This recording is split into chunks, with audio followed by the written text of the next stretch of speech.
In a luxurious mansion, amidst shattered crystal and shattered furniture, a gentle female voice rang out.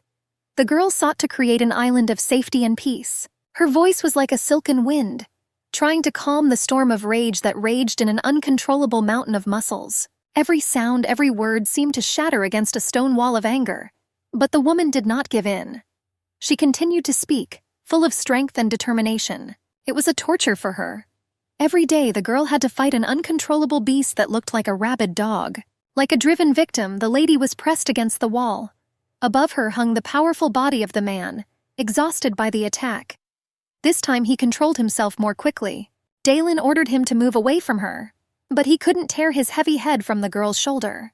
She pushed him away sharply. The man looked with his pitiful gaze and only wanted to be near. He said nothing until he was asked. They were not to come close. The lady couldn't wait for her husband's long-awaited exit into the upper world. After that, her successful mission would be completed and her worthless life would be settled. The unbearable service began with a mission, which the girl was given in one of the greatest temples of Raklion, where Dalen served. His Holiness, the most important person in the church, called the girl for an important conversation. As was known, the church hierarchy was clear. The higher clergy run the temples, and the high priest heads a separate church. She was just an ordinary novice with no place in this hierarchy. The young lady, like a fragile flower, shunned the thought of high church ranks. Hard work was her lot, for she had not known the luxury of wealthy families. His Holiness began a long, meaningless conversation with sarcasm, as if he was mocking the girl in order to assign her the worst job again. Dalen behaved submissively. She was given nothing better to do than dirty work. Unfortunately, even her tireless efforts would not earn her a promotion. Her attempts to protest seemed futile, so it was better to keep quiet. So the girl waited for his insidious task with a sweet smile. The lady wanted to fulfill this assignment. All the conditions sounded innocent. It was just to help a gentleman from the consequences of the war. The bishop knew about her experience on the battlefield. But he was a sick man, so he needed God's help more than anyone else. Only those who have smelled the scent of war know how it poisons a person. Simple church ministers healed the bodies and souls of wounded soldiers. They treated the soldiers until they could take up arms again. But no one thought about their return to peaceful life. When the higher clergy rushed to help with unexpected zeal, it meant that behind every gesture of mercy lurked the shadow of profit. Due to a shortage of people, an experienced nun is sent. So the situation was not easy, and the status of the man is much higher than that of an aristocrat. Long moments of reflection and hesitation passed. With no other choice, she was forced to accept the inevitable. But in her eyes, clouded with doubts, there was one question. What was the benefit to her from this? What hidden meaning lay behind this agreement? His Holiness could not get used to her disobedience. The novices did not receive any money for their work. Dalen did not become richer for her efforts. A naive little girl grew up near a temple. She was used to taking for granted just being grateful for food and a warm bed. But the new Dalen, battered by life, changed her outlook on life. She didn't want to live in vain and not let herself be used. The bishop understood her desire and promised what she expected. The promotion changed her principles and opinion. The girl agreed and accepted the task. His Holiness never ceased to praise the girl's abilities. His trap had worked and the nun had to immediately set off on her mission. He pronounced her sentence. The young lord who needed her help was no ordinary warrior, but a hero, the victor of the 8th Berserker Detachment. Dalen, stunned, knew the ruthlessness and cruelty of those people. And in the end, she had to act alone. Then the girl understood the sly look of the lord, who wanted to remove the young lady from the service. It so happened that that very day she got into trouble. In the luxury that surrounded her like a golden cage, there was a problem lurking, one that her soul could not cope with. Dalen was already on her way. She had recently returned from the war and felt like she was going back to hell. The story of the emergence of the 8th Detachment was quite interesting. In the war between Raklion and Sorben, the latter state was victorious. With each defeat, Raklion's morale plummeted. The war dragged on hopelessly until they appeared. No one knew these select fighters. They fought with indomitable strength. They were the ones who turned the tide of the war. To their allies, they were saviors. To their enemies, they were demons. They were known for their cruelty in battle. But thanks to them, the state quickly won victory. The emperor's son became a hero, and the existence of the detachment faded into oblivion. Soon an order was issued to reward them. They were to be cured and prepared for their entry into higher society. This order was received by the church. The girl knew that she would not be able to cope with such a warrior alone. She agreed because of the promised reward. To make a noble lord out of a savage is not an easy task. Lauren thanked the thoughtful nun for her help. He was an officer in the Raklian army. After the war, he was responsible for the fate of the 8th Detachment. The man assured the depressed Dalen that she would be fine. He gave her a whistle to keep with her at all times and to use in case of danger, an invention to calm the frenzy of her unruly friends. The girl, with gratitude in her eyes, accepted this gift. They arrived at the place. They were greeted by a luxurious mansion. Lauren explained all the rules. He left her alone with 2 guards and went on business. The men opened the door to the mansion and told her where her ward was. There was no one in the dazzling luxury. She imagined the beast's abode differently. Dalen continued to gaze with delight at each room, each a work of art in its own right. This luxury was a welcome contrast to her previous slums. Dancing, she passed through several rooms, and in the last one she was met by a wild beast cornered. The nun did not show her fear and proudly met him. The furious stranger was approaching her. As soon as Dalen tried to talk to him, she ran into a blank wall of rage, and in his eyes, burning with a fierce fire, she saw only one thing: readiness to attack. She grabbed the whistle. A sharp whistle cut through the silence like a blade, and the nun opened her eyes and froze. Her exhausted body lay on the floor, her heart clenched with terror. She tried frantically to bring him back to consciousness, but every movement was filled with trembling fear. If it was a feigned weakness that hid a new attack, Daly moved closer and saw the dark mark of a rope pulled tight around his neck. The power emanating from him was frightening even at rest, but she couldn't leave him without help. Carefully, as if he were a crystal vase, she put him in. He was alive, just sleeping deeply. A wound showed through the crimson stain on her shirt, and her heart filled with determination to help. Once again, her kind soul had gotten her into trouble. There was no living spot on the man's body. She felt an irresistible desire to atone for her guilt, to heal him secretly.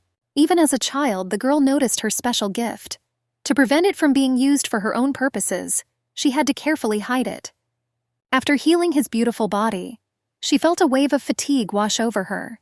In addition, she was curious about what the strange patient, who resembled a wild dog, ate. Suddenly he opened his eyes, and the instinct of self-preservation instantly took over. The man hit her with his head, and she couldn't help but fly back. Dalen, with a broken nose, insisted that her intentions were pure. She continued to heal him, and he sat surprisingly docile, allowing her to do so. However, his animal instincts were not dormant. But Dalen hoped that her healing ability could tame his wild nature. The second attempt at acquaintance proved more successful. Kels answered her questions sparingly, but his calmness did not last long. She felt it was better to leave. Before saying goodbye, Dalen suggested that he share a meal. To her surprise, he agreed and obediently complied with her request. The aromas wafting from the kitchen beckoned Dalen seductively. She had no idea what surprises awaited her, what events would overturn her expectations. In the luxurious chambers of the manor, the noble blonde already knew of the nun's arrival. She hoped that her meeting with Kels had already taken place. Sebian, in turn, was also looking forward to this meeting. The woman was sure that Kels would make a wonderful husband. While having dinner together, the girl watched the gentleman, the extent to which rage filled the space around him. And suddenly she was horrified. It seemed to her that he was injured and there was blood on his chest. The girl rushed to help him without hesitation, but it was only spilled juice. Kels's voice sounded like a thunderclap. The food on the table turned out to be deadly. Fortunately, the poison had no power over him. The girl couldn't understand how he had discovered it. The man had tasted the wrong thing. The lady was glad she hadn't had time to try it, because she wasn't immune to the poison. All day with an empty stomach, Dalen wandered the luxurious corridors of the estate, where it seemed there should be plenty of food. She was tormented by hunger, which became another threat in this place where death lurked at every turn. Whether it was hunger, poison, or the claws of a wild beast, she tried to remain calm, but in order to survive, the girl decided to act. Leaving the gentleman alone, the nun quickly rushed to the kitchen. From the usual vegetables, Dalen tried to recall the recipe for a simple soup. Meanwhile, the guards contacted the lord, and he quickly set off for the estate. The girl hadn't cooked for a long time, so her excitement grew with every minute. With her diligence, the fragrant soup was almost ready by evening. Lauren burst into the mansion in a panic. The girl asked to be quiet, The Lord still hadn't eaten anything. She didn't expect the Lord to arrive so soon. The smell of burning came from the kitchen. The Lord joked about her culinary skills, not knowing that the Lord had caught the pigeon himself, because the soup itself was not enough for him. Lorena, filled with joy, watched as they found common ground. He still cherished the hope that the gentleman would one day become a noble aristocrat. The Lord eagerly awaited the day when he could introduce him to high society, when he would finally make his debut in social life. In Dalen's opinion, the Lord had completely forgotten his conscience at home. The man was balancing life and work. At the moment, he was impressed by the progress. Therefore, with such success, there will soon be no problems with the arrival of Lady Charlotte. The lady was shocked by the unknown visit. Lauren was preoccupied with other matters. He completely forgot to inform Dalen about the imperial family's interest in Kells. The moment this truth surfaced, the nun's world shattered into tiny shards. Her calm, measured world turned into a battlefield. Who was Charlotte? The emperor had 2 wives. The first died, he married his mistress Penelia. But his love was not enough for long. The emperor was fascinated by Charlotte. He held her in high regard, even though the empress was still his wife. Everyone knew how favorably the emperor treated her and her son. One can only imagine them approaching the lair of a wild beast. Dalen didn't want to be responsible if something went wrong. The Lord had assured her that they would arrive prepared and with guards. An incomprehensible soup bubbled on the stove like an enchanted potion. Lauren looked at it anxiously, unsure whether the master would even dare to eat such a meal. But Dalen had no choice. The poison, invisible but deadly, had permeated every morsel of food in this house, and she had to somehow remedy the situation. The Lord could not calmly look at the incomprehensible dish and tried to pour it out. The girl began to scream that the soup was her only chance of survival. The roar and noise caught Kels's attention. His ravenous hunger drove him forward, and he appeared like a shadow in the kitchen. Without wasting a second, he pounced on the pot of soup. He greedily swallowed every spoonful. The Lord asked what kind of poison was in the food. Kelstockno named 2 types of poison, which greatly surprised the nun. The 8th Squad was trained to detect and develop resistance to various poisons. All other heightened animal-like sensations were also the result of training. It seemed that their training had only revealed hidden talents that had been in them since birth. It was said that they even used spells. The church controlled all invisible forces, considering them divine. Only warrior priests could use them in battle, others to save people. The girl wondered if the church was involved in magically turning children into weapons. The Lord wasn't sure the lady wanted to know. When raising children for the 8th detachment, no mistakes were made. There were no losers among them, although it is impossible. But death will always find a way. The Lord hoped that everything would turn out as well as possible. The confused girl promised to fulfill the assignment, although she did not know what awaited her. Dalen decided to try the dinner that the gentleman had so eagerly offered her. But the taste was worse than poison. She quickly left, seeking peace in her room. The silence that reigned gave hope that Kels had already fallen asleep. The girl sank into the soft bed she had never had. With surprise, she felt the fatigue recede. With bright thoughts, the lady began to fall asleep. A barely audible rustling alerted her. Opening her eyes, she saw Kels's feral eyes in the room. Without hesitation, Dalen took out the whistle. When the man saw it, his anger immediately disappeared. She wanted to know the reason for his visit in the middle of the night. He lived in a world where every sound was too loud. Dalen knew of his ability to perceive the world in a way that ordinary people could not. Even if she sent Kels to his room, he would not find peace in bed, just like she did. So the lady invited him to tea, hoping for a quiet conversation. The man considered her a warrior priest. After all, priests were divided into ordinary, innate, and warrior. The commoners studied theology. The innate had divine power from birth. The martial had special abilities for battles. A priest who showed fighting ability would go to the front without hesitation. His strength quickly brought him fame and high position. But the girl did not want to die early and wanted to keep it a secret. She did not hope that Kels would tell anyone their now shared secret. Dalen carried the burden of a divine gift that had awakened within her. She doubted whether her life would change for the better if she revealed her gift. If you look at Kels, he went through this training and risked his life. He fought in the war, and in the end he was left with a beautiful body. The girl didn't notice how thoughtful she was. She lit a candle, which the sensitive gentleman didn't really like. But he was already feeling relaxed from the tea. The man could still hear all the sounds. Dalen tried to help with her holy power, but he was against it. So they just talked for midnight. In the morning, the girl felt terrible. She had been awake all night so as not to make any noise and annoy Kelso. Her attention was drawn to male voices from the yard. Those people brought food and they were not exactly quiet. The nun did not want them to suffer from the man-like wild dog. But it was too late. He was already nearby. The men heard a strange growl and did not understand that the beast was preparing to attack. The men took their employer's instructions lightly, not understanding the full depth of the danger. When a black shadow loomed over them, the lady jumped out of the window. At the moment of her fall, Dalen remembered the whistle. And indeed, the crazy man, seeing the lady flying down, rushed to catch her. The messengers surrounded the lady and Kels, trying to inquire about her condition. Dalen, filled with anger, sternly ordered them to move away, be silent, and not make a noise. The men insisted on completing their mission. The lady could no longer hold back her screams, begging them to leave this place if they wanted to stay alive. Kels stood on the verge of exploding, ready to tear everything around him apart. The girl thanked him for saving her, trying to hold on to his powerful body. Her gentle voice soothed him. She realized that words had the power to tame even the fiercest beast, and she led him into the room. He was just a man with heightened senses. The war and the poison that had crept into his blood had made him sensitive to every rustle. It's no wonder the world he saw was full of shadows and threats. Instant reaction taught him to live on the edge, where every breath could be his last. Dalen's task was to teach him how to live in peacetime. She had to see him not just as a cornered beast, but as a human being hiding behind a mask of rage. The nun was pleased with herself for handling the situation. She brought him into the room and asked him to lie down on a soft bed and heal his back. The man felt uncomfortable from the unusual luxury. The lady whispered to him tenderly about warmth. She wanted him to feel peace. Dalen didn't want him to become a scumbag like other aristocrats. Her dream was to make him a good man. But there was a long road ahead. As Kelsa's body began to adjust to the softness of the bed, the nun disappeared behind the kitchen door.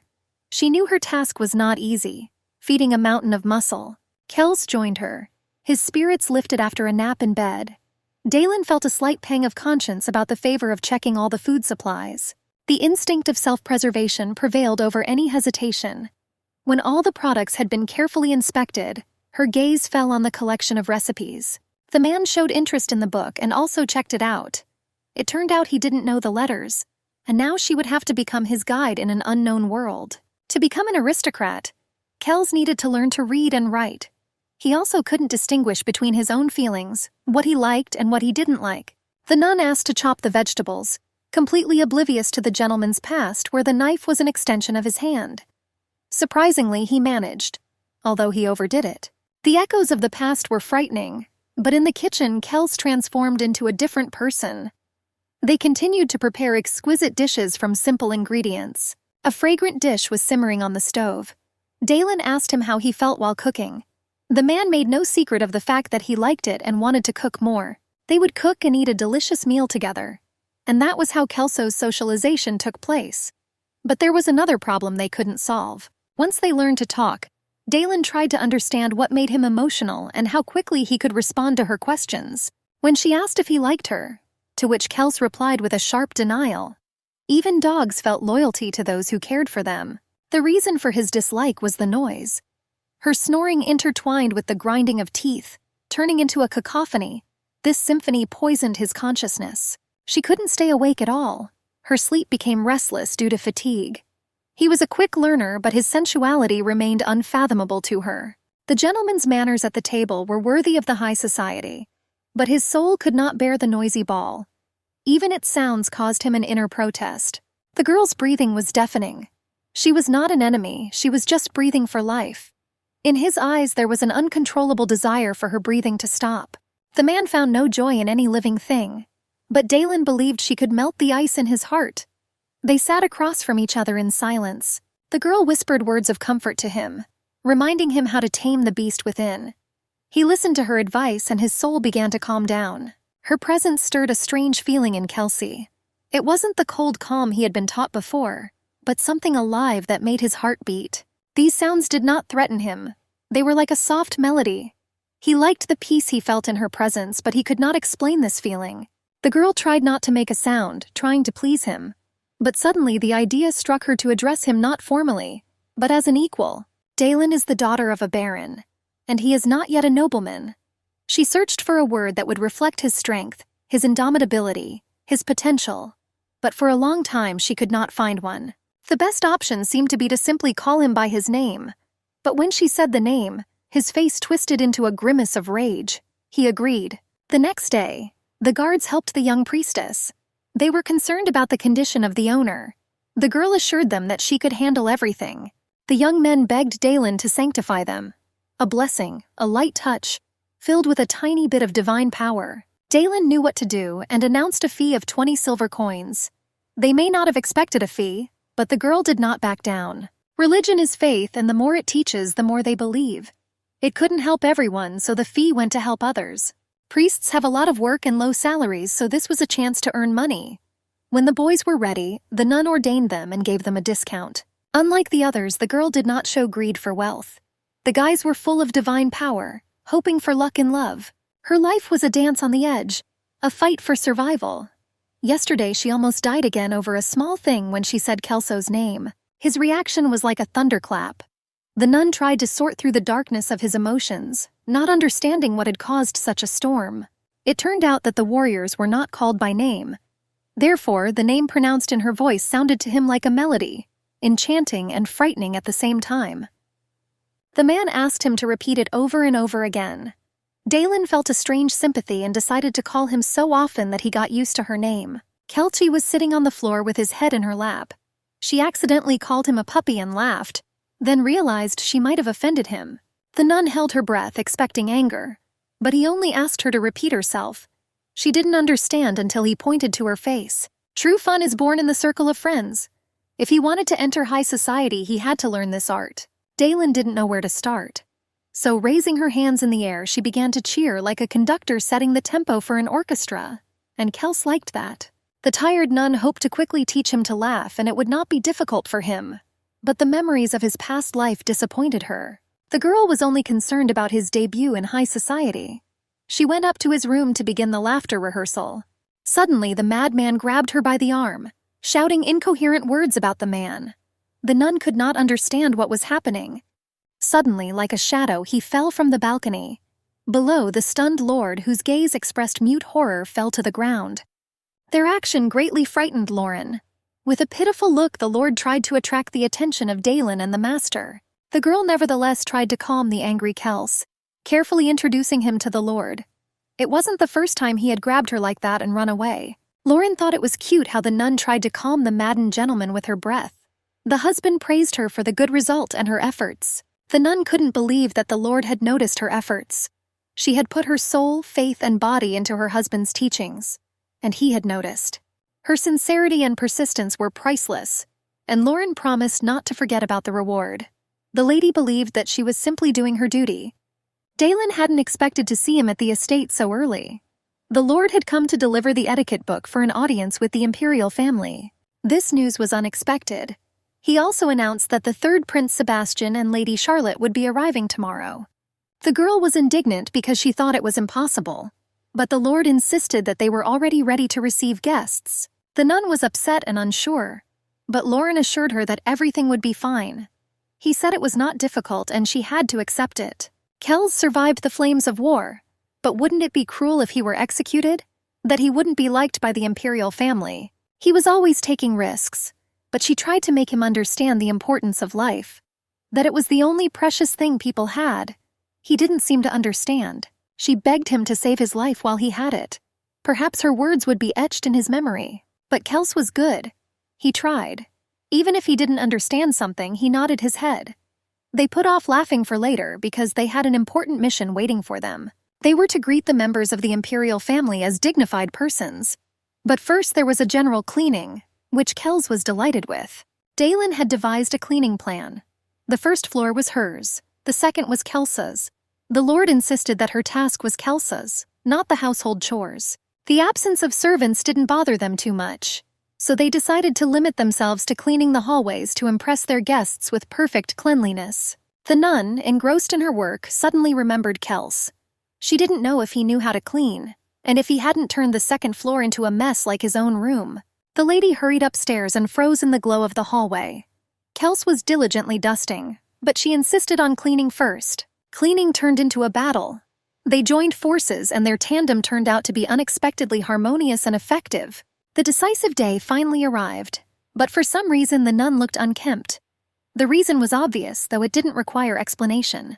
The endless cleaning was completed surprisingly quickly, thanks to Kels's physical strength. They had only overcome one obstacle, and the next one lay ahead, a mission to avoid execution for rudeness. So it was time to learn etiquette. The Lord provided a manual, but Dalen had all the etiquette in her head. They began a rigorous training, where every movement and look had to be checked down to the smallest detail. Surprisingly, Kels succeeded on the first try, and the lady became jealous. However, when it was time to welcome the guests, Kels, as if spellbound, kept absent, disrupting the solemnity of the moment. This man's sensitivity was surprising, but as soon as they left the building, he began to react extremely sharply to any stimuli. He could even feel the breath of the wind, as if he sensed danger.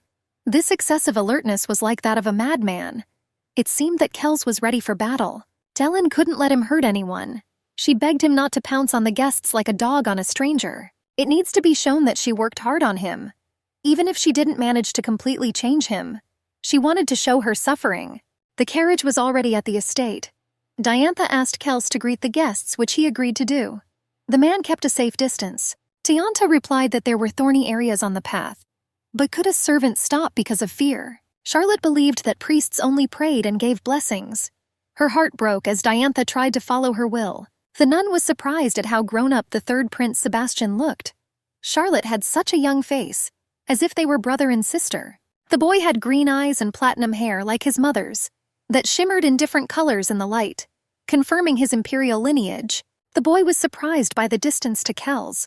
Diantha explained that the Lord's ears could explode from overexertion. The child was fascinated. Sebastian wanted to greet her personally, but the nun insisted that the knight needed rest after the battle. They would have a chance to meet later. Diantha was pleased with the child's calmness and offered a tour of Kels' mansion. The guests agreed to a pre-prepared itinerary, but suddenly a hired killer appeared. Shots were fired, arrow after arrow. Guards surrounded Charlotte and the prince, protecting them. The Lord called on everyone to calm down, not to run or scream. He ordered Diantha to get a whistle, but she didn't hear him. She ran after Kelso to stop him. Diantha didn't hesitate. Her thoughts focused on preventing the murder. Charlotte and the prince had escorts, so there was no need to worry. She lost sight of Kels. The imperial family's attendants ran after her. It was dangerous. They should have listened to Lauren. When members of the 8th Squad are in combat, allies keep a safe distance. If the sentries have an escort object, they must step back and guard it. If he had just caught the criminal without a fight, she wouldn't have run after him. But the smell of blood awakens in Kelsey a thirst for murder, which makes him dangerous. Kels is dangerous in battle, and the death of even one of his companions would lead to tragedy. Diantha assured him that she would cope and sent the companions away. There were cries for help. Kels grabbed the criminal. The nun and the guards froze in the middle of the garden. The Lord appeared, outraged by her action. Hearing his voice, the girl rushed towards him despite the Lord's shout. They collided, and like Ivy, she wrapped herself around him, trying to stop the unstoppable force. The Lord demanded a whistle, but Dalen begged the bloodied man to calm down, hugging him. Kels did not fear death and rushed forward. He screamed about his uncontrollable desire to kill, the girl blocking his path like a shield. She hoped that the man would remember that he was human and become merciful. Kels stopped, feeling threatened by the guard, but her voice caught his attention. The nun let him go, hoping he had calmed down. Kels, feeling her heartbeat, didn't want to let her go. He insisted that he wanted to listen to her heartbeat again, regardless of the noise around him. There was a serious incident with the imperial family. It was necessary to somehow diffuse the tense atmosphere. Charlotte was surprised by the complexity of the work, and the nun apologized because she acted according to the will of the Lord. The attempt did not frighten the Empress. It was her everyday life. The Empress was impressed by the girl's courage and offered to help. The tired nun considered it only her mission and awkwardly thanked her. The prince was delighted with Kels, looking forward to the next meeting. The skeptical Charlotte decided that everything was better than expected, and she hoped to talk to the gentleman. The Empress gave her hand to the bloodied nun. The unfortunate woman felt divine power. Charlotte was pleased with the nun and had high hopes for her. The Empress and the Prince were already leaving. Divine power was a secret, hidden from view, accessible only to the chosen ones. Only a few have felt a glimpse of the divine power hidden within them. It is impossible to comprehend the power that sleeps in the soul until it awakens. When Dalen's power awakened, the world around her trembled. An empress with sacred power. Perhaps this was the beginning of something incredible. Dalen thought that she was not concerned with the empress's divine power. She wished them a safe journey, stepped aside, and the carriage moved off. The empress's sacred power, her incomprehensible interest in the 8th detachment. The nun felt that she was following a pre-written script. The girl noticed how a silence of divine power enveloped Kels, taming his anxieties. The day seemed endless. Holding Kels's hand, the girl led him into the house so he could rest. She herself, exhausted, prepared to meet the angry lord. Lauren was furious that she had not used the whistle, putting them in danger. Miraculously, the presence of Charlotte and the prince averted imminent disaster. Dalen believed in the human nature of man, believing that he should be treated with respect. Although the Lord considered her confidence misplaced, the nun knew she would convince Kels. The Lord believed, as did his guardians. After the conversation and the report, the man, tired of the investigation, left, promising help. Lauren hesitated whether he saw Kelsey as an aristocrat or just a dutiful enforcer. His intentions were shrouded in mystery. Exhausted, Dalen went into the room where her husband was resting. Kelsey was completely fine, which surprised her. After informing him of the new mission, she took him to the bathroom. She left him alone, telling him to wash up. She went to take a bath herself. Kels reluctantly undressed and stepped into the bathtub. The soap was slippery and smelly and seemed foreign to him. He didn't understand the need for cleanliness. The bath, the water, everything irritated him. He wanted to get rid of all the sounds, but eventually the water became pleasant to him. The echo of Dalen's heartbeat rang in his ears like a call. Kels, ignoring his shame, ran to find her, to feel that rhythm of life again. Dalen, enjoying the warmth of the bath, felt her fatigue receding. The water gently enveloped her slender body, and thoughts like shadows glided through her mind. She thought about Kels and the other members of the group. How many more like them the wilderness hid? Suddenly, the bathroom door opened, revealing Kelsey naked. Without wasting a second, Dalen hit him with a wooden ladle. The naked girl's heart was pounding wildly, ready to burst from her chest. She was overcome by the realization of the loudness of her own scream, at the audacity of the uninvited guest. She chided him for his lack of basic courtesy, because Kelsey didn't knock before barging into the bathroom. The approach of his muscular figure caused panic. Dalen instinctively hid in the water, and her voice trembled as she asked the reason for his appearance. Her embarrassment didn't stop him. He moved closer and spoke almost in a whisper about his strange desire to feel her heartbeat. The nun was stunned by his unexpected confession. Was it the first time he had liked something? Without even asking, she felt his closeness. It was a remarkable progression in human nature. The girl ordered him out of the bathroom. Bathing, which had been a ritual, had become a rush. Coming out of the bath, the girl thought hopefully that he had finally found inner peace, if he was no longer frightened by the beating of her heart. When they met again, Dalen was embarrassed. His naked appearance surprised her. Despite her war experience, she was struck by the perfection of his body. The girl noticed that he had washed carelessly, only rinsing. Her suspicions were confirmed by his answer. The nun didn't understand why the squad commander was neglecting hygiene. It was obvious, because the 8th Squad was suicide bombers and cleanliness didn't matter to them. The thought of why this had become her concern haunted her. She gave Kelsey a towel to cover herself with and led him to the bathroom. The bathtub was almost empty, the towel dry. He had only rinsed himself. The lady showed him how to adjust the water and invited him to dive in. Although the water was perfect, he didn't like it. Kels explained that his senses were dulled and he wouldn't be able to react instantly in case of danger. The nun assured him that this was normal, and he would get used to it. Kels was always tense on the battlefield, and the bath would help him put aside his fighting skills. While washing his hair, she asked him to close his eyes. When she finished, she noticed his beauty, which was of no importance in war. After asking him how he was feeling, she advised him to relax. Then she showed him how to clean his nails and asked him to repeat her actions. Dalen explained how to soap and wash the body. Realizing that he had learned everything, she thought that respect was the only way to his humanity. She felt like she was embarking on something grand. But everything seemed to be working out. Even though there was a lot of work, she found joy in even the little things. The lady ordered him to put on his robe and went into the kitchen. When Kels arrived, she asked if he wanted to stay in the room. Dalen didn't understand how he could sleep in a pink room when he liked plain white rooms. She wondered if his tastes had changed. When she asked if he was comfortable, she didn't get a clear answer. The room was next to hers. He liked it, and the noise didn't bother him. The girl felt that this was not the best option. There were many other rooms in the estate, so while she was awake, she decided to find another room for him. After a long search, she felt dizzy and suggested continuing the search tomorrow. Kels said he might sleep on the roof. It was time for bed, and he wished the nun good night. Lying in the cozy room, the man could hear her every breath. Although her heartbeat was loud, he liked it. In the morning, the nun praised him for his cleanliness, even though he couldn't yet wipe himself. She told him that the smell of freshness was befitting a true nobleman. With a gentle smile, she explained to him the intricacies of drying his hair. If he was comfortable, she asked him to close his eyes.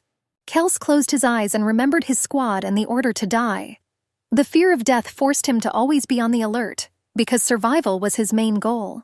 Dalen assured him that in time he would be able to do everything with his eyes open. She taught him to take care of his hair. He did not like servants. Her gentle voice soothed him with his eyes closed. When she was done, she decided to bring a mirror so Kelchi could see himself. Dalen assured him that his appearance was excellent, and that any clothes would suit him. She hoped that high society would appreciate his virtues. The nun thought his parents were handsome. Since the 8th Squad was trained from childhood, it was their parents who sent them to war. The girl wondered if everyone in the 8th Squad was like Kels. She understood that they were ordinary people, but what could she do? Another priest had fallen victim to a crazed warrior from the squad. Lauren, once again at the scene of the tragedy, wondered how he could solve this problem. One day her heart sank when she saw beautiful Kels in his new clothes. The lady complimented him, and the man understood that she was praising him. Dalen liked to groom it, adjusting the collar and adding accessories. After all, in high society, this demonstrated nobility. She asked him to walk around admiring his beauty. She thought he could have become famous if he hadn't joined the army, maybe even a prince. The nun asked him about the 8th Squad, but he didn't remember anything. Guessing about the spell, she decided to restore his memory, sensing strange spells in his head. The girl was afraid of harming him if she tried to untangle them. The nun praised him for his calmness and announced the start of etiquette lessons. The man agreed, which surprised her because she considered him an uncouth giant. Dalen told him about her terrible debut in high society and assured him that nothing like that would happen to him. The girl asked if she could count on his trust. Kels answered with a look full of trust. Dalen didn't know what he was thinking, but she knew he could break many hearts. Kelsey thought it was his mission. She jokingly asked him not to. On the table lay a piece of paper with an amazing inscription. Dalen could not believe that a man who had just learned to read could write so beautifully. Their writing lessons were unusual. Kels instantly memorized and repeated words. The girl decided to invent a signature for him for social gatherings, but she was amazed to see how easily he did it. For a moment, she thought she could make a living creating signatures. The nun dreamed of a promotion when Kels appeared in the higher world. Therefore, she needed a worthy signature. She hesitated, wondering if it would be abusive, but she asked him for help anyway. Kels listened carefully. The girl asked him to come up with a signature for her. When Dalen saw the result, she was disappointed. Despite his promise, the man couldn't create a signature. The girl asked not to force herself if she didn't want to do it. As if on the battlefield, Kels promised he would do it, even under pain of death. But suddenly he fainted. Dalen was frightened, begging him not to die. A few days later, Dalen sat by the open window, enjoying the peace and quiet. Every morning she was greeted by a neat Kelsey. Every meal was transformed into a sumptuous feast, thanks to the dishes he prepared. In his free time, Kels maintained order, so the estate shone with cleanliness. The nun recalled how at first her job seemed like a journey to hell, but the closer she got to know Kels, the more she felt like she was in heaven. Now her duties were reduced to teaching him etiquette and reading books. She wondered what she should teach him today. I decided to wait with the etiquette until Lauren sent the books, and suggest to my protege to try baking the cake again. Kels was extremely gifted, so the girl decided to ask what he wanted to learn. Entering his room, she was stunned by what she saw. Relaxed, Kels sat by the window, bathed in sunlight, calmly drinking tea and reading a book. He looked extraordinary. Dalen rejoiced in her success. Suddenly, Kels became alert and went to the window. The girl, not understanding what had happened, felt anxious. Perhaps something outside had caused his anxiety. She tried to calm him down with words, but felt that it wasn't enough. She came up from behind and hugged him tightly. Usually a hug would quickly calm him down, but this time he remained tense. Had something really happened? Suddenly there was a loud knock on the door. Dalen was sure there shouldn't be any uninvited guests, especially not so persistent ones. Nothing could be seen from the window, so they went downstairs. Of course, during the war, the lives of the fighters of the 8th Detachment were often attempted, but recently it has been quiet. However, nothing lasts forever. The nun didn't want to reduce him to an animal again, so she ordered him to stand still. She promised to figure everything out herself. She had an idea. The girl prepared to defend herself, but suddenly she heard the voice of the Lord. Lauren, apologizing, appeared exhausted, and the guards held the wounded man. Dalen had lived in peace for so long that she had forgotten the unpredictability of life. She sensed that the Lord was in danger if she let him in. Her anxiety grew due to Kelsey's behavior and the stranger's appearance, but she decided to let the soldiers in to sort things out later. Dalen calmed her charge with a hug. She ordered the Lord to quietly carry the man to one of the rooms, away from the nervous man's eyes. Judging by Kelsey's reaction and the Lord's exhausted look, it was another member of the 8th Squad. She and Kelso walked into the living room. Despite the pleas of the Lord, who was almost on his knees, the nun refused to help him. She could not take anyone else under her care. The cruel man, unlike the kind Kels, killed priests, provoking his anger. Only in moments of danger did Kels steadfastly sit at the girl's feet. The embarrassed Lord admitted that he could not entrust this matter to anyone else. If Dalen refused, they would be forced to kill the man. The girl was shocked by such cruelty. Lauren justified himself by saying that letting the man go was like setting off a bomb. He couldn't let the hero be held captive. Kelso had calmed down, but the world was not giving her any respite. The Lord assured her, as a former colleague of his, that the man would not cause her any trouble. He was only asking for temporary help until he could find another priest. Unlike Kels, he didn't need to be taught, only supervised. Considering all the risks, the nun pointed out the double amount of work. Without hesitation, Lauren doubled the expenses and quadrupled the additional reward. Memories of the commandment helped him make a decision. The Lord was happy and praised the girl. Although she was in a difficult situation and money could help her, Lauren left and they went to the room with her husband. Kelsey ordered the girl not to come near.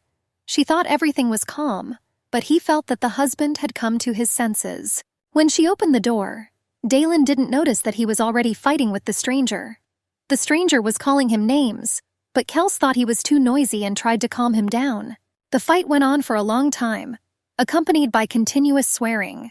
The nun hesitated to intervene, considering it their way of communicating. She remembered the whistle Halt had given the Lord in case of danger, but the men were too busy, and nothing threatened until the stranger fell silent. Dalen was worried about her charge. He reassured her by saying he had won. She had heard that they had never fought before when they were in the squad. Dalen assumed that the men would fight constantly. Kels didn't know what would happen next. He just tamed his hot temper. The members of the 8th Squad did not give up, especially Halt. A master of surprise attacks, a skilled assassin and stubborn by nature. So the man insisted that he would deal with him himself, and if it happened again, he would simply kill him. The stranger lay motionless, as if dead. The nun asked Kels to proceed with caution, without going to extremes. He promised to find a soft rope and gently calm the stranger down when he came to. It seemed that the stranger was already coming to his senses. Kels grabbed the rope and rushed after him. A few hours later, the stranger was in the kitchen eating his dinner with an appetite. Halt was amazed that a pagan had prepared such a delicious dish and thanked the nun for her culinary skills. The girl believed that he had mastered cooking himself. Halt could taste something, which surprised the nun. She asked Kels about his feelings, but he only responded when he wasn't nervous. She asked if he heard her heart. Halt heard everything but paid no attention. Amazed by his ability to think, the lady did not notice how offended he was. Dalen apologized because it was different with Kelso, and she didn't think of Halt as a dog. Halt called her cool and expressed his admiration. The nun realized that the new one knew how to communicate. It was inconvenient to call him a mad dog. He and Kels were different from the others, although they were trained together. His distinction was due to the fact that Halt joined the squad later. He knew more about the world than the others and underwent fewer procedures. The mysterious procedures and spells that Case underwent were so secretive, that even the experienced Lauren could not decipher them. Manipulations over the detachment, unofficial orders known only to the executors. The person in charge of the 8th detachment from the imperial family remained silent. Perhaps Halt knew the truth. He said that the procedures heightened the soldiers' senses. On the battlefield, where survival was paramount, they were used. Those who couldn't stand it were killed or their memories erased. The girl couldn't understand this cruel logic. Time passed, but the secrets remained unsolved. The meeting with Halt was informative, although it did not reveal all the secrets. He recalled many important details that shed light on the past. Kels, although feeling irritated, was gradually getting used to living together. Bilberry could only wait for a new person in charge to be appointed. The two men held the girl tightly, preventing her from escaping. Kels was furious, but Halt was trembling with fear of the mad dog. They were constantly calling each other names, and the girl was afraid that she would be crushed. To understand how it all happened, let's go back a few days. Having had his fill, Halt thanked him. He was surprised by the mad dog's culinary skills. The girl assumed that Kels had been cooking even before he lost his memory. The man assumed that Kels had lived on an estate before being sent to the detachment. The young man's incredible beauty led him to think of the young man's aristocratic origin. The girl asked if Halt remembered the man's appearance in the pen. He remembered how the mad dog with amnesia was helpless, like a child. An eyewitness claimed that Kelso had been turned into a fool, having everything erased. He had become a beast, incapable of normal life but unrivaled in battle. Halt explained that repeated memory erasures are crippling, and people go crazy and die. The girl was horrified by the events they had experienced. Kels wanted to attack the newcomer, but the lady held him back. Irritation flared up instantly like a fit. The girl laughed at their hostility. Halt accused the madman of provocation and began to attack. Blueberry hugged Kels, trying to stop the fight. He hit Kels, but he remained silent. Dalen was angry with the new guy. She took his hand and said they should try it so he could learn to control himself. Blueberry assured them that they would manage together. Considering the circumstances, the ward seemed like a wild beast, while Holt seemed the embodiment of humanity. People came to the temple, some of whom were truly crazy. There was no point in talking to them. The only way out is to suppress their enthusiasm. The girl encouraged that Halt would be able to overcome the fighting spirit with calmness and willpower, and gain divine power. He didn't understand why he had to use willpower. Dalen explained that it was to calm him down. The man confirmed that he had calmed down. Halt didn't know when he had last felt this way. The sister priestess seemed incredible to him. She understood him. He felt his worldview expand. The girl did not reveal the secret of the methods. Kels had also changed noticeably, and it was a pleasure for her to watch their development. Suddenly, Kels grabbed the girl and started growling at Halt. There was another threat of a fight, but the nun calmed them down by offering them a snack. Several days passed in constant tension. Halt, unable to contain his anger, provoked his husband, and their clashes became daily. What worried Dalen more wasn't that he was taking his anger out on the rocks, but that his emotions were instantly transmitted to Kels, forcing her to calm him down again. Blueberry suspected that Halt was deliberately provoking the man, but she realized that he was simply crazy, and that explained his unpredictable behavior. Kelsey, to get used to the man, acted like a child hugging Dalen. Probably childhood traumas make him seek touch and decided to be patient. Suddenly, the new one stood alert at the window, and Kels sensed someone's presence. The nun wondered if the Lord had appeared, but the men saw no one. Suddenly, Kels rushed at the girl, knocking her to the floor and shielding her from an arrow that flew nearby. Enraged, Halt flew out the window. Dellen cried out desperately, begging him to stop. Kels insisted that it was extremely dangerous. The girl was aware of the risk, but she knew she had to stop Halt. If he broke out, he would cause chaos and they would be in trouble. She needed to catch up with him. Kels, without wasting a second, grabbed the girl on his shoulder, instantly understanding her intention, and together they jumped out the window. Although the girl wanted to act independently, speed was crucial. She hung awkwardly on the man's shoulder but did not protest. Their efforts were rewarded. They heard Halt's voice, which had not yet managed to escape over the fence. She did not expect the same luck as with Kelso. She was worried that her ward might lose control along with Halt, and it scared her. The nun decided to use the whistle. Not finding it on her chest, she was frightened. Knowing that it might be needed, she frivolously left it behind. They decided to approach the angry man cautiously. The girl was afraid that Kelsey would lose control and lose control. Bloodied, Halt fought 3 enemies. 2 had already been defeated and the last one he was ready to tear to pieces. He was barehanded against the sword, already badly wounded. Dalen thought about running away. Stopping Kelso, she used her strength to end it quickly. Suddenly, the attackers burst into flames like torches. This was a method she used on the battlefield when there were no other options. The arrow was aimed at her, so it was self-defense. The nun decided to take the men to the mansion. Kels was agitated, but she calmed him down. A hug might have calmed Halt. She mistakenly thought he was shaking with anger, but he was war-hardened. Diantha assured him that everything was fine. Fear distorted reality, so he raged because of fear. She hugged him, reassuring him that the danger was over. Halt was surprised that the nun had decided everything. He started to speak, but suddenly he started to cry. Unfortunately, the girl did not know the whole truth. Tears were rolling down his face, even though he tried to hold them back. The nun reassured him, saying that it was all over. Hugs and kind words helped. The girl wanted them to go home and rest, so she distracted him from the terrible memories. She was afraid that something even worse might happen. Suddenly, Kels snatched the girl from Halt's arms. He didn't like it. The girl didn't understand what had come over him. Kels squeezed her, saying he didn't like it. She begged to let go, but he only held her tighter. 2 stocky bodies began to embrace the beautiful girl. Besides, that evening the Lord came and took Halt away. He said the girl had tried well and he had finally found a priest for him. Lauren was curious about how they had spent their time together. The girl noticed that he had become much calmer, but assured him that there was no need to tie him up like that. The Lord, smiling, replied that it was for a peaceful trip. He asked for the whistle to be returned and they would leave. Returning home after the incident, the nun managed to talk to Halt. He admitted that he had lost his temper and was behaving like a child. The man believed that everything would get better. He was getting better in the mansion. The girl shared his opinion. Halt apologized, regretting having caused her problems. He had once run away when he lost control, but now he felt he could control himself. He felt like he could control himself even if he was provoked. Dalen asked him to hold back and he calmed down. So he wanted to take a bath and sleep. He could not sleep more than 3 hours after arriving. The girl was surprised that he had 3 hours. Kels explained that the man's mission was a sudden attack. He couldn't sleep for more than a certain amount of time. The verbal spats between them continued unabated.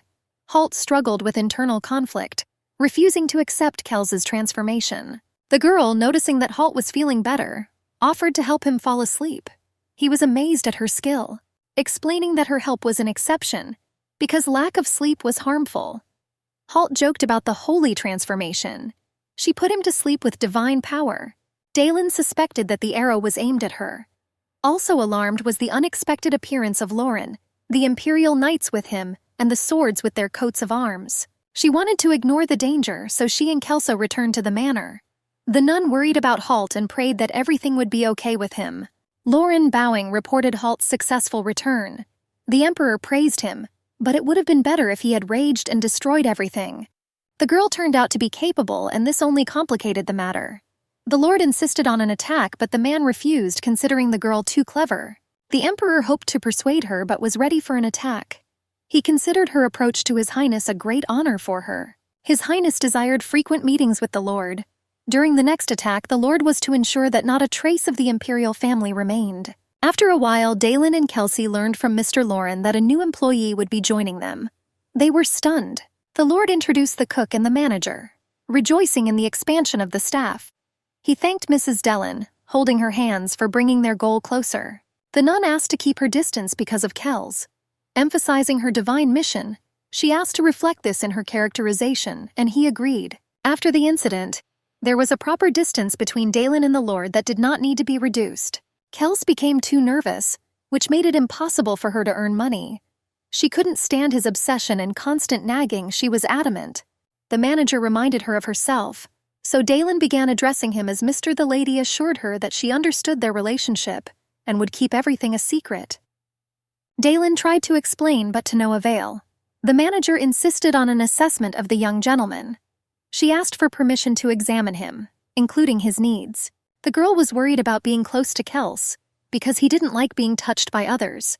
The manager didn't understand, because massage and care were necessary. The nun explained that his senses were a bit sensitive.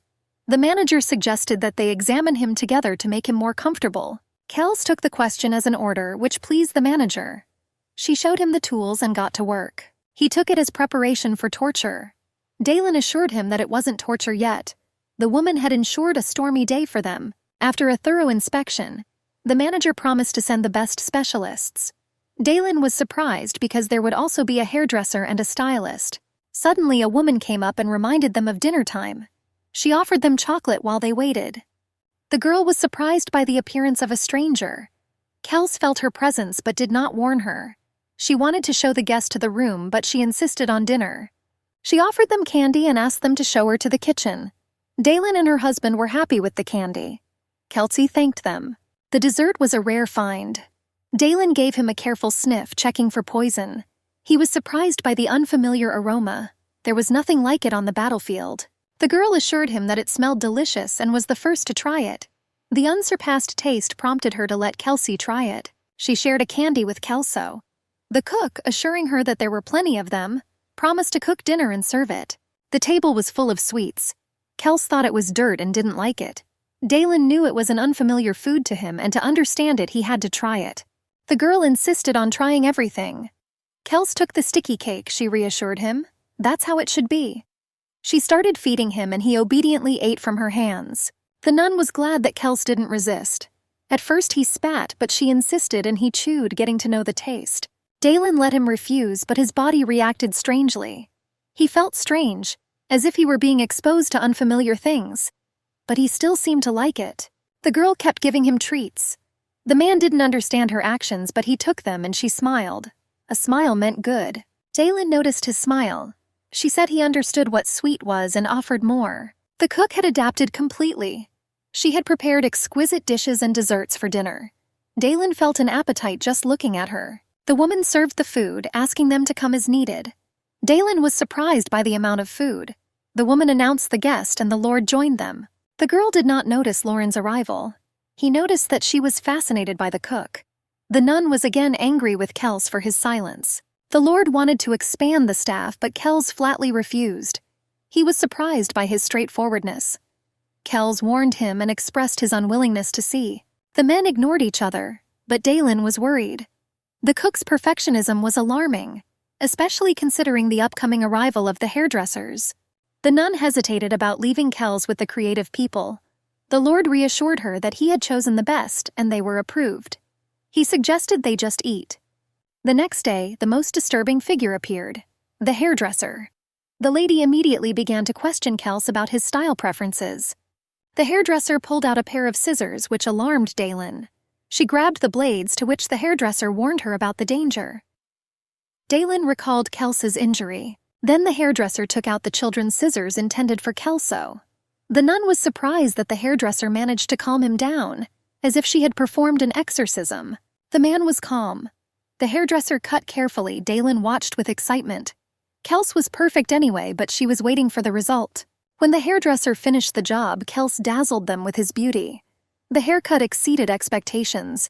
He became an incredibly handsome aristocrat. Kels got a wonderful feeling. He looked like a real aristocrat and didn't want any more adjustments. The hairdresser was pleased. The craftswoman was surprised that the girl didn't know about Kels's dyed hair. He had shaved his beard for hygiene reasons, but he didn't know about the hair. Hearing of the orders, the craftswoman asked if he had been in the army. Dalen remembered the Lord's warning about the dangers of revealing his past. The nun wondered why she thought his hair was dyed. The hairdresser explained that his black hair was rare. Dalen suggested that the spell on the man could have been cast on his hair, as the head is a delicate place and a spell there could be fatal. The hairdresser asked for a day off to attend the festival for the second prince's birthday. Promising to bring a souvenir, she eagerly awaited that day. The nun was surprised that a festival was being held during the war, and in honor of a prince. The hairdresser said that the festival would last a week.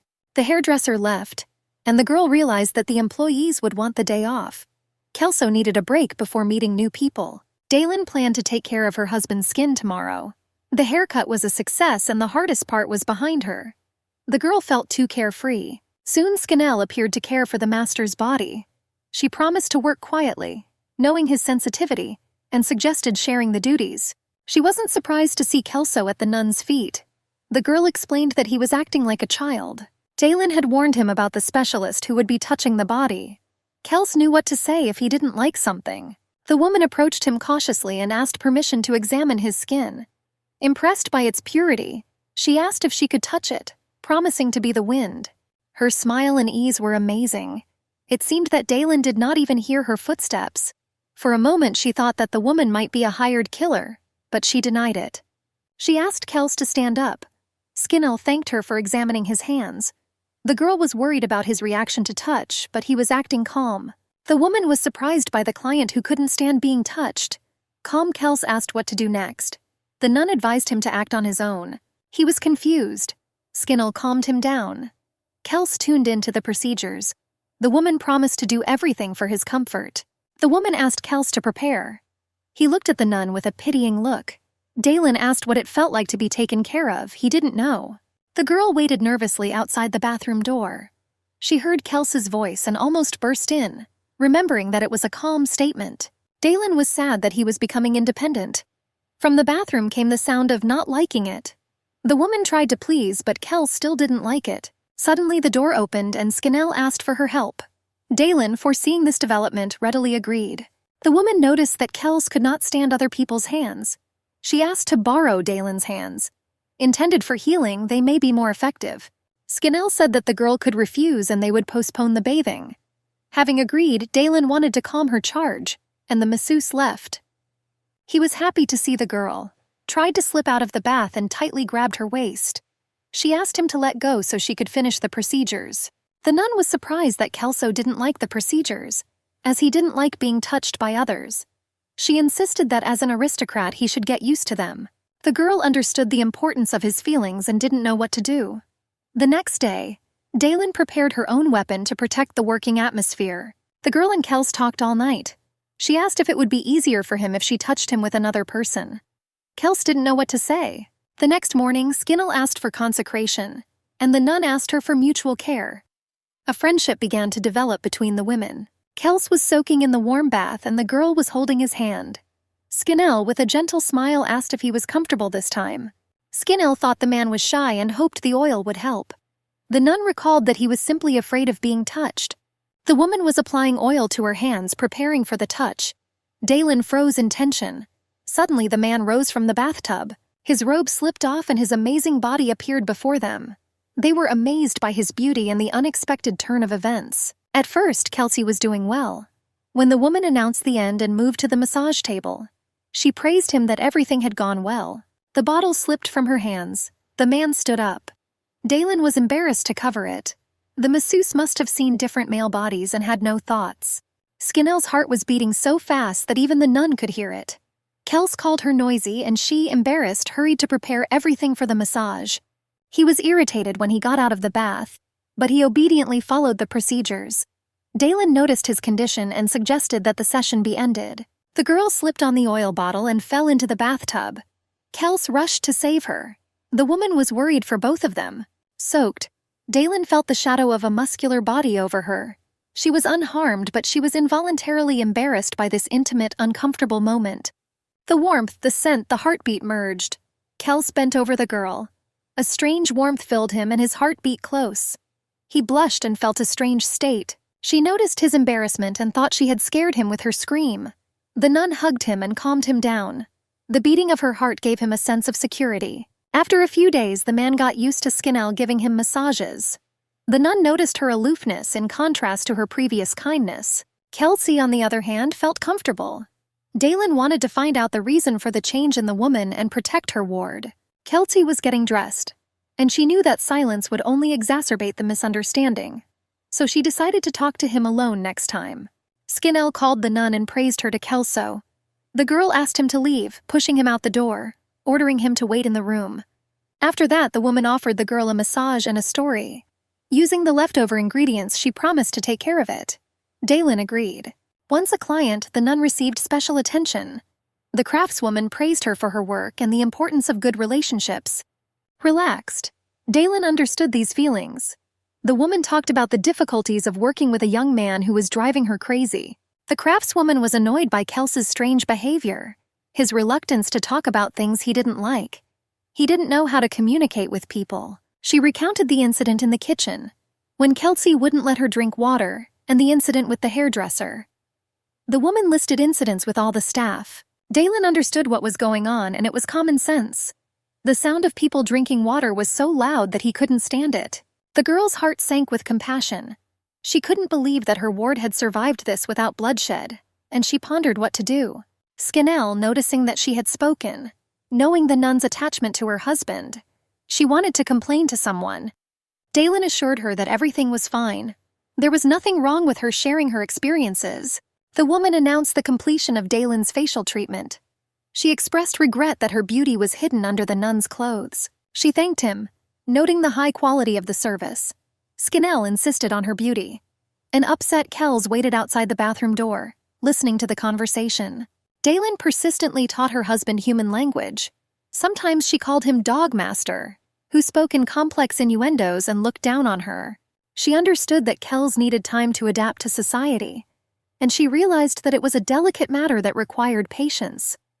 The nun, finding the books Lauren had brought, decided to teach Kels manners. Since he wrote well, they began to study the language. Dalen, although she only knew about raising nobles from a priestess's perspective, realized that she would have to teach Kels basic social skills. She was reading the book aloud. The phrase, "the sky-cut eyes," struck Kelso. The girl understood his confusion because of the strange feeling of the word cut. The nun explained that the phrase meant being blinded by the bright sky. Not knowing how else to explain it, she decided to conduct an experiment. They ran into the Garden of Magnificent Beauty. During their studies, it had become a work of art, where they could learn the names of flowers and greenery. Entering the rose arch, both were struck by its beauty. Kelsey admired the lush rose bushes but was aware of the transience of the flowers. He reasoned that what does not move and is not solid dies easily, and that without survival, growth and flowering are impossible. The roses seemed too beautiful to him. The bright sky blinded him and he turned away. Dalen supposed it was the same feeling described in the book. The girl remembered his sensitive eyes and suggested they go back home and make a compress. His eyes are sensitive to the sun because of his night shift. They were returning to the mansion. The man's eyes were still stinging. After that, his vocabulary began to develop rapidly, although in a somewhat strange direction. Kels's expressiveness had changed. The training had paid off. He could describe the sensations, but he had no control over the words. Sweet was Dalen's smell to him. Cookies her taste. She was surprised by his behavior, but he claimed he was pleased. The girl took it as a compliment, although she doubted it. He was just learning to speak, so he was describing his loved ones. That's what she had thought before. Kelsey said the cheesecake was sweet like the girl's body odor, which made her angry. She tried to correct him, but he wouldn't change his behavior. This prevented Dalen from enjoying the expensive cheesecake. She thought he was deliberately suppressing her appetite so she could eat it all herself. The nun suggested that Kelso try the new pie and speak without mentioning her name, hoping that she would try the dish and learn a new word. After all, the cook had unleashed her creative potential in this mansion. Therefore, Dalen did not know the taste of this pie. Kelsey quickly tried the pie. After chewing it for a long time, he declared that it tasted like sour manure. Dalen was outraged by his words, finding them unacceptable. She emphasized the inappropriateness of comparing the taste of food to manure if he had not tasted it. Kells spoke about his experiences in the war. The nun begged him to stop, amazed at the cruelty of the 8th Detachment towards its members. Therefore, she believed that he had the right to tell the truth. Dalen tasted the pie. The taste was strikingly sweet.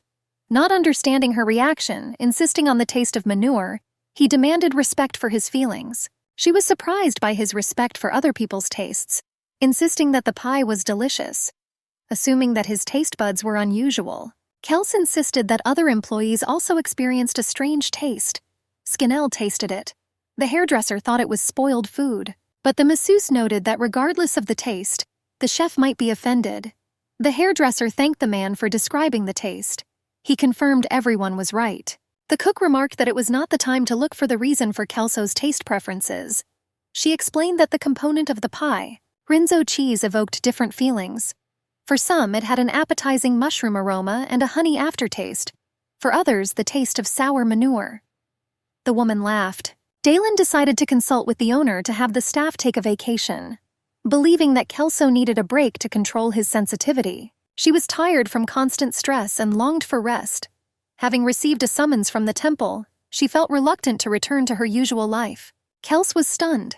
The girl was leaving even though he had asked her to stay. She didn't want to go, but she had to. Dalen didn't want to leave their cozy place, but life demanded action, even if it went against their wishes. Kels understood that for the sake of the future, he had to endure troubles. He was dissatisfied, but he admitted that the girl was right. The vacation was interrupted. The nun received a summons to the temple where her presence was demanded. She was worried leaving Kels alone. Dalen tried to persuade him for a long time, but it was difficult for her to leave him. The guards, refusing to give her leave, assured her that they would deal with the danger. Mercenary attacks were happening more often than expected. The girl reassured Kels, fearing for his safety. It seemed strange to Dalen that she was so worried, since their destinies, that of slave and master, would never intersect. She felt a sense of emptiness at the thought of separation. She knew she had to prepare for the inevitable. The Holy Father greeted Dalen warmly, acknowledging her devotion. The girl felt that he was trying to draw her into something strange. The bishop thanked her for her quick response to the challenge, even though they both knew it wasn't entirely true. He patted her on the shoulder, expressing confidence in her abilities. His Holiness was glad that the nun glorified the name of God in such a harsh place. The girl was simply fulfilling her duty. The bishop spoke about God's will. When asked by Dalen about donations, he brushed them aside, considering it unimportant. She mentioned the support of the third prince, and the saint was surprised. Although the support was expected, its scale must have impressed him. He explained that supporting the third prince was a manifestation of understanding the divine will. She was called to serve until the divine will was fully fulfilled. It turns out that the third prince initiated the program. If the investors are happy, the money will continue to flow. The girl said that she wanted to continue serving, but the human body was limited. She hinted at the need for additional compensation for her service. The Lord assured her that the temple would take care of her needs. Dalen asked something else that surprised him. She wanted to visit the spell storehouse. The temple contained a repository of spells that performed miracles without divine power. Only the chosen ones had access to them. If everyone could perform miracles, the temple would be unnecessary. The Lord found her insatiable, constantly haggling for raises and pay. He feared that Dalen would use the spell to threaten him. The nun said she wanted to deal with the war spell and asked if it was difficult. His Holiness allowed her to visit the spell storage. Then she said she would visit the spell storehouse and then return for her salary, which surprised the saint. At the entrance to the vault, the guide warned her of strict rules. Dalen agreed to abide by them. The storage room turned out to be much more modest than the girl had expected. There were only 2 shelves with books. The memory restoration spells were probably kept in the main temple. She could find other spells to make money. Dalen left the temple with money and new knowledge. Hearing about the preparations for the festival, she remembered that she could have participated in it if it weren't for Kels. The girl was glad that things were going well. She hoped that Kelso was okay too. On such a wonderful day, everyone had to feel great, and she was no exception. Dalen got into the carriage wanting to rest. She ordered the coachman to drive to 3rd Street, which was especially crowded during the festival. Indeed, after the splendor of Braden, where everything was orderly and uniform, it was not easy to forget the poverty of her native home, Barham. The girl reported her return, and her mother was happy to see her. She asked about her affairs, hoping that her daughter would not have to fight again. She emphasized that health and safety were paramount. Her mother lamented that her brother would not earn merit, even though he could if he were healthy. After all, her brother is an aristocrat, so he can't work. Offended, Dalen didn't understand how she, also an aristocrat, could do anything. Their noble family had been impoverished by their great-grandfather, who had only a title without support, who had faded away without any achievements. But military merit could revive it. The girl assured me that it was possible to distinguish oneself even after the war. Aristocrats shouldn't work. But they both worked, unlike their father and brother. Dalen gave her mother the money. She wondered where it came from. The girl replied that she had worked hard and would continue to work. Mother was happy, saying that her brother was upset, wanted an expensive pen like other aristocrats. Dalen was outraged. Would she spend the money she earned by risking her life on a pen for her brother? Her mother knew that money was valuable and should be spent on important things. An angry Dalen believed that her brother's reputation was more important than her life. Her mother was shocked by her words, as she did not understand the dangers of her work. The girl was about to leave. Her mother wanted her to wait for her brother. Before leaving, Dalen ran into him at the door. She said she hadn't seen him for a long time and wanted to leave. Her brother was angry that she was being impolite and not following her manners. Before her brother could say anything, Dalen got into the carriage. Her mother was also angry with her behavior. The girl ordered the coachman to drive away. She felt disappointed and hated her family. Realizing that nothing had changed, she was sure that she would never return. The coachman dropped her off at the estate. She decided to walk, feeling that everything was over. However, she was overwhelmed with emotions and wanted to cry. Dalen cried as she approached the palace. She wanted to cry at the gates, but once inside, she planned to wash away her tears and forget everything. She walked with her head down and accidentally bumped into Kelso. Surprised by his appearance, she became worried, but he explained that he had heard sounds. The girl thought he was looking for her and apologized for crying. She assured him that it wouldn't happen again, that she was an adult and had to work. He went out, heard Dalen crying. The girl was surprised. Kel said it was noisy and she thought he must have been scared and went out to find out. The nun assured him that everything was fine, but Kels insisted that he had been scared and had come to her. The girl laughed at his concern over her tears, but instead Kels hugged her tightly, feeling how hard her heart was beating. He soothed her as she did. Dalen felt the warmth of his embrace. She cried for a while longer. Finally, calming down, they returned to the mansion for dinner. She called Kelsey delicate, explaining what that meant. The ability to empathize and back off when needed. She added that she couldn't explain it any further. The nun wished him to become a young gentleman who could be relied on like the warmth of the sun. He agreed, although he did not fully understand what that meant. The next day, the girl knew this moment was inevitable. But still, her work was over too quickly. Dalen and his ward were peacefully drinking tea in the silence of the mansion. The absence of people was felt. Only the buzzing of a fly disturbed the peace. She noticed a fly. Kels instantly identified their number and location, impressing her with his sensitivity, considering the distance between rooms. The girl was surprised that he could hear the soft buzzing of flies. The man said they were noisy, but her heart calmed him. Soon Kels got rid of all the flies. It seemed like an eternity had passed and she was ready for a long period of submission. But it all ended suddenly. A salute announced the birth of a second prince. Dalen was alarmed by the loud noises, but the man showed no reaction, striking in his calmness. She assumed he had suffered auditory paralysis, but he assured her that everything was fine. She was impressed by his resilience. The nun noticed that Kels had become calmer, even without her help. She thought that he would be able to live on his own. Kels objected, claiming that peace was possible with her. She guessed that this was the answer. At first, she was afraid that she would be chased away. Putting aside her worries, she decided to focus on completing the work in a dignified manner to get a promotion and a reward. The festival drew a crowd. It was a great time for social gatherings. She suggested that Kelso attend the festival, but he showed no interest. The girl suggested that he practice this way before social gatherings where she would not be present.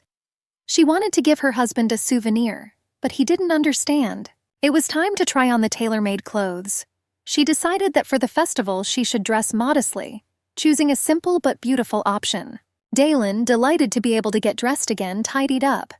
Hearing a knock on the door, she invited Kelsey into the room, asking how he looked. He froze and she, doubting his understanding of beauty, became interested in his opinion. The man silently approached and stroked her cheek. Cal compared the girl to a blooming bud, which made her blush. She tried to downplay the compliment. Dalen explained her beauty by her luxurious attire. In thanking him, she asked him not to praise her too much. However, he insisted that to him she was like a flower. The girl agreed, but thought that Kel spoke too openly, like a libertine. But she thought that she had raised him too well. They went for a walk. Dalen felt free from her role as a priestess. On the street, she remembered Lauren's permission. She hoped their quick stroll would go unnoticed. Dalen believed that her previous efforts deserved leniency. After all, Kelso was being kept under surveillance for his safety. Kelsey had said that there were about 30 people watching the mansion, not counting the guards. She decided that was too many and they wouldn't get away. An hour later, after they had passed their guard, they were free. She praised Kelso for his successful escape, and they decided to relax and walk until nightfall. Between the mansion and the festival lay villages, a lake, mountains, and forest.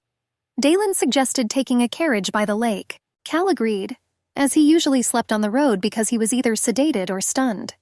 She explained what motion sickness was, and he understood. A stranger offered them a carriage to the festival. They quickly got into it, enjoying the easy ride. He also said that they would be in time for the second prince's march and the fireworks. Dalen was happy that their trip would be eventful. Cal was tense in the carriage. He couldn't understand why, because he had learned to control his heightened emotions.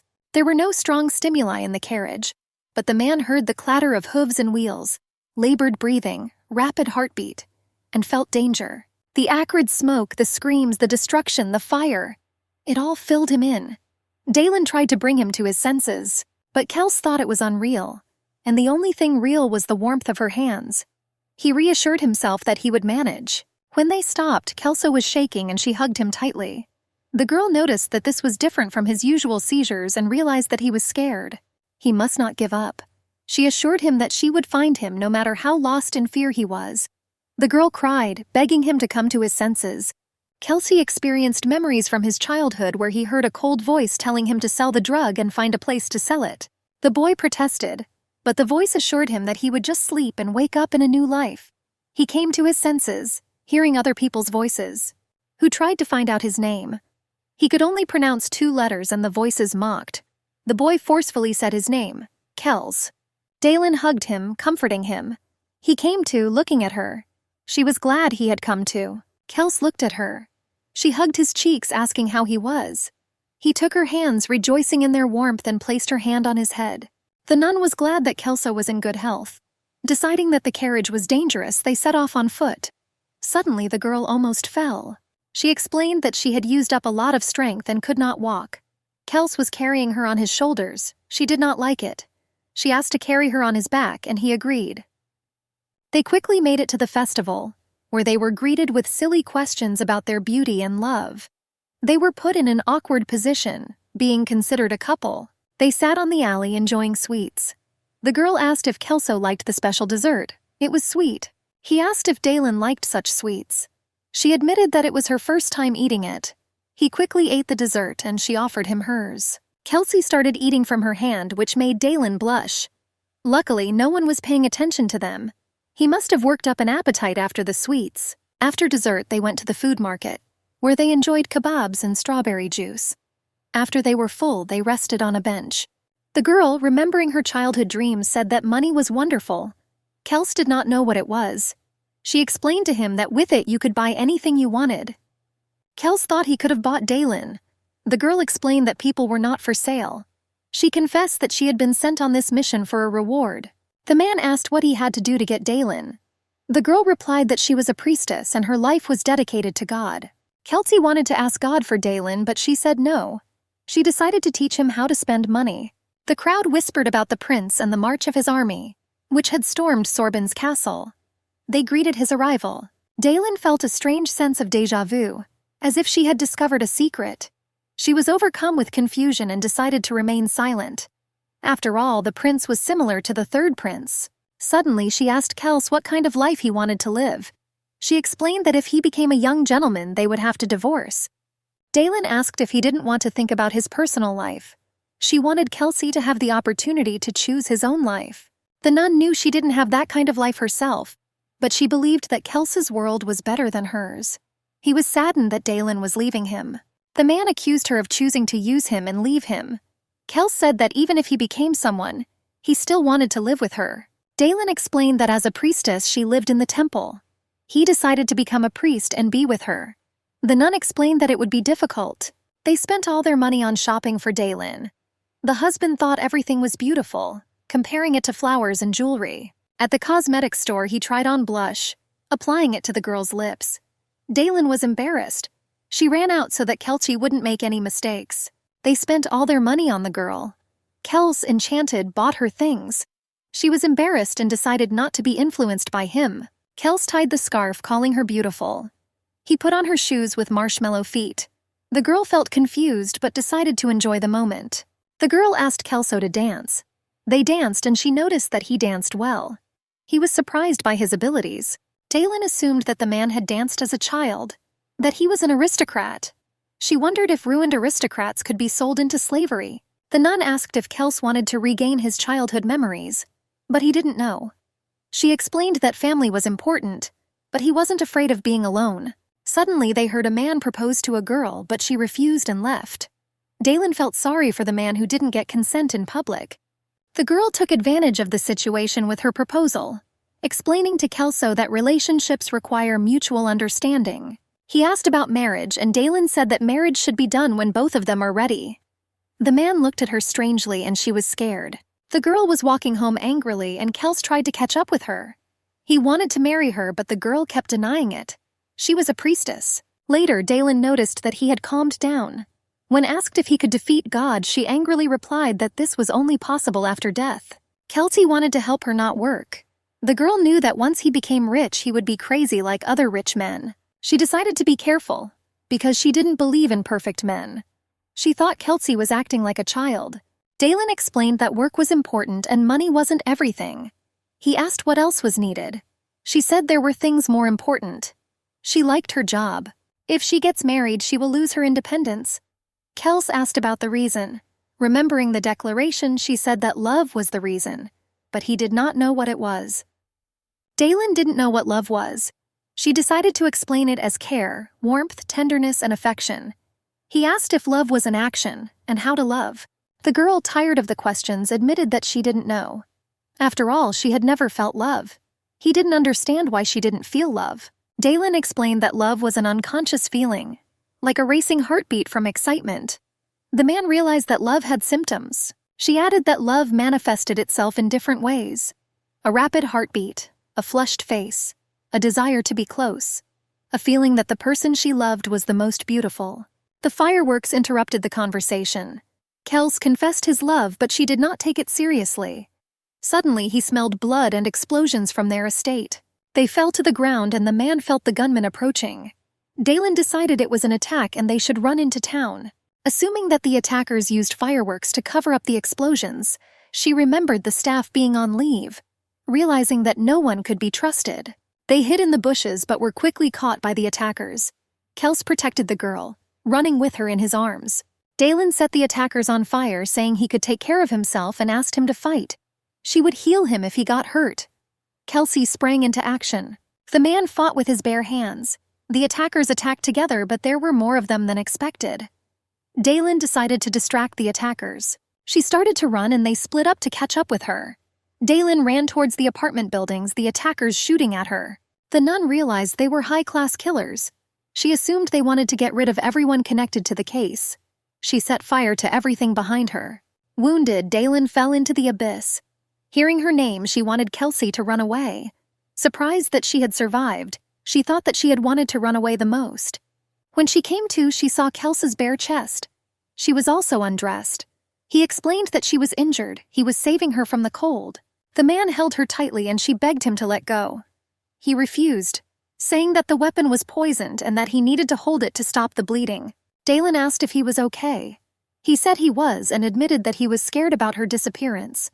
Kelsey immediately rushed to help. Now he felt relieved. They were sitting in an abandoned building. Kels said they were safe. The girl decided they could move on.